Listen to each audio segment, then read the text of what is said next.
Hi. Nee. Ik was weer eens bezig met de procrastination. Het is een woord. Het betekent uitstelgedrag.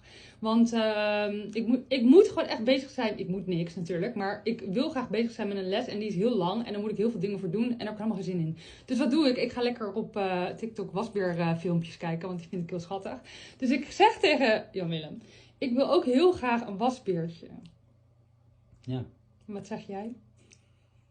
Ik zei, nou, dan ga ik lekker in bad zitten. Dan kun je mij wassen als beertje.